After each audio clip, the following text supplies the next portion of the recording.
Hi, and welcome back to Swedish History in Brief. This is where we explore Sweden's fascinating past, from its pivotal moments to the people and events that shaped it.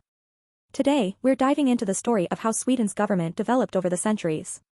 From powerful medieval kings to the rise of parliamentary democracy, it's a journey of intrigue, power struggles, and political evolution. Let's get started. To understand how Sweden's government evolved, we need to go all the way back to the Middle Ages. In those days, Sweden was ruled by kings with almost absolute power. The early kings, like Gustav Vasa, who came to power in 1523, were central figures in unifying the country and establishing a strong monarchy. Gustav Vasa is often considered the father of modern Sweden, having broken away from the Danish-dominated Kalmar Union and initiating the Swedish Reformation.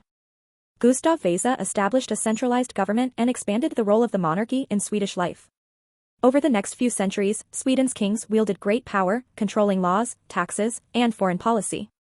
This era saw Sweden emerge as a European power during the 17th century, thanks to military leaders like Gustavus Adolphus and the establishment of a strong, centralized state. But as with all systems of power, change was on the horizon. By the 18th century, Sweden's political landscape was starting to shift. After the death of King Charles XII in 1718, Sweden's Age of Liberty began. This was a period of relative parliamentary rule, where the monarchy's influence weakened and the Riksdag, or parliament, grew in power.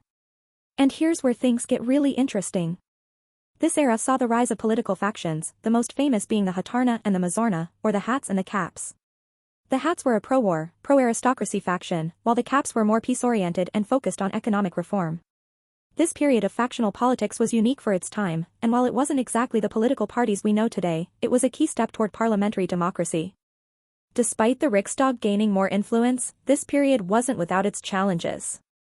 The Hats, in particular, pushed Sweden into costly and ultimately disastrous wars with Russia, which weakened the country's economy and position in Europe. By the late 18th century, the Age of Liberty came to an end when King Gustav III seized back control in a bloodless coup, marking the return of more monarchical power. But change was in the air across Europe. The French Revolution, coupled with the rise of democratic ideals, began to inspire movements across the continent. In Sweden, this influence, along with growing discontent, set the stage for more political reform. In the 19th century, Sweden's political system underwent further changes, especially under the reign of Charles XIV John of the Bernadotte dynasty. Sweden's role in European politics changed as it moved away from militarism, and internally, there was a push for more political representation. The foundations for modern Sweden's political system were laid during this time, culminating in the gradual shift toward a constitutional monarchy. The early 20th century saw even more dramatic changes. The workers' movement gained strength, demanding greater rights and a voice in the political process. These movements, along with the spread of social democratic ideas, paved the way for a more inclusive political system. One of the most important milestones was the extension of voting rights. In 1921, Sweden granted universal suffrage, allowing both men and women to vote in national elections for the first time. This marked a significant turning point in the country's political development. Today, Sweden operates as a constitutional monarchy with a parliamentary democracy, where political power lies in the hands of the elected Riksdag. The Swedish monarch, currently King Carl XVI Gustav, serves as a ceremonial figurehead, with no real influence on political decisions. The real power rests with the Prime Minister and the Riksdag, which is made up of 349 members, elected every 4 years by Swedish citizens. Sweden's modern political party system began to take shape in the late 19th century. In 1889, the Social Democratic Party was founded, growing out of the labor movement. The Social Democrats quickly became a major political force, advocating for workers' rights, social welfare, and more government intervention in the economy. By the early 20th century, other key political parties began to emerge, representing a range of ideologies, from conservatism to liberalism to socialism. The introduction of universal suffrage in 1921, which allowed both men and women to vote, revolutionized Swedish politics. It opened the door for greater participation in the democratic process and empowered more diverse political representation.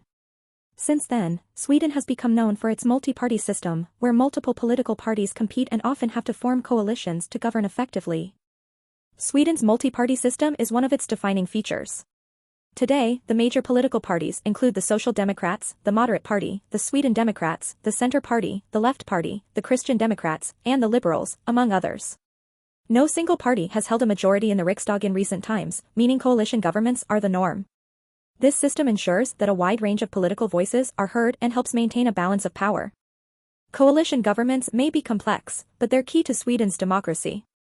Different parties work together to form a majority, which often leads to compromise and collaboration across political lines. This has helped Sweden develop a reputation for political stability and pragmatism. At the heart of the system is a commitment to democratic values, transparency, and the idea that all voices should be represented. From the days of powerful kings to the rise of political factions like the Hats and Caps, and finally to the democratic system we have today, Sweden's political journey has been one of transformation and adaptation. Thank you for joining me in this exploration of Sweden's evolving government. If you enjoyed this video, don't forget to like, share, and subscribe to Swedish History in Brief. And let us know in the comments, what part of Sweden's political history would you like to hear about next?